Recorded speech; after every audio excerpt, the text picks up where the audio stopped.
Hello guys, आपका मेरे YouTube channel पर हार्दिक स्वागत है। आज मैं आपको वट सावित्री व्रत की कथा सुनाऊंगी। आपको यदि अच्छी लगे तो लाइक करें, सब्सक्राइब करें और चैनल को बेल आइकन को ज़रूर दबाएं। तो वट सावित्री व्रत की कथा मैं आपको सुनाती हूँ। प्राचीन समय में मद्र देश में अश्वपति नाम के एक प्रतापी राजा हुआ करते थे। उनकी कोई संतान नहीं थी।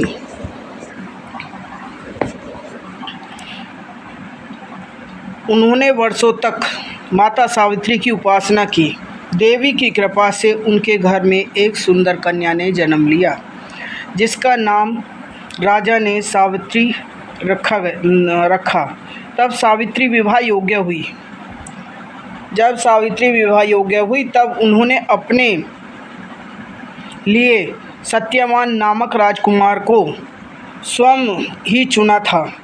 सत्यवान बहुत धर्मात्मा, सत्यवादी और गुणवान थे, लेकिन ऋषि नारद ने राजा अश्वपति को बताया था कि सत्यवान की आयु बहुत ही कम है और विवाह के 1 वर्ष के बाद उनकी मृत्यु हो जाएगी।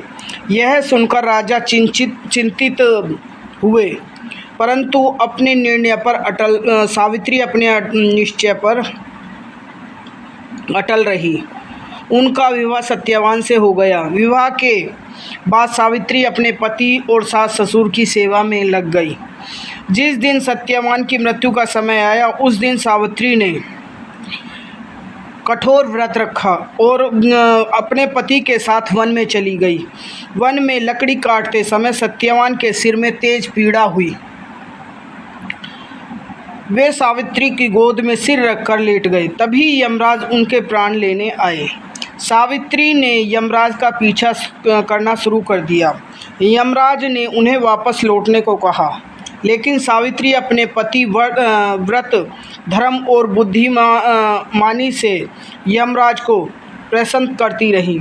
यमराज ने प्रसन्न होकर उन्हें वरदान मांगने को कहा। तो मित्रों, सावित्री ने पहले अपने अंधे सास ससुर की दृष्टि और राज्य की वापसी मांगी। यमराज ने उन्हें वो वापस दे दिया। उसके सास ससुर की आंखें भी ठीक हो गई और जो राज्य था उसको भी वापस मिल गया। फिर अपने पति के पिता के लिए 100 पुत्रों का वरदान मांगा, तो यमराज ने उन्हें वो भी दे दिया। अंत में उन्होंने अपने लिए 100 पुत्रों का वरदान मांगा। यमराज ने तथास्तु कह दिया। जब यमराज ने तथास्तु कह दिया, तब सावित्री ने विनम्रता से कहा कि बिना पति के उन्हें पुत्र कैसे प्राप्त होंगे। तो यमराज उसकी बुद्धिमत्ता और पवित्रता धर्म से अत्यंत प्रसन्न हुए और सत्यवान के प्राण लौटा दिए। इस प्रकार सावित्री ने अपने पतिव्रत, भक्ति और दृढ़ संकल्प से अपने पति को पुनर्जीवन दिलाया। तभी से सुहागन स्त्रियां अपने पति की लंबी आयु और अखंड सौभाग्यवती के लिए वट सावित्री व्रत रखती हैं तथा वट वृक्ष की पूजा करती हैं। वट सावित्री व्रत हिंदू धर्म का एक अत्यंत पवित्र और श्रद्धा से मनाए जाने वाला व्रत है। यह व्रत से ज्येष्ठ मास की अमावस्या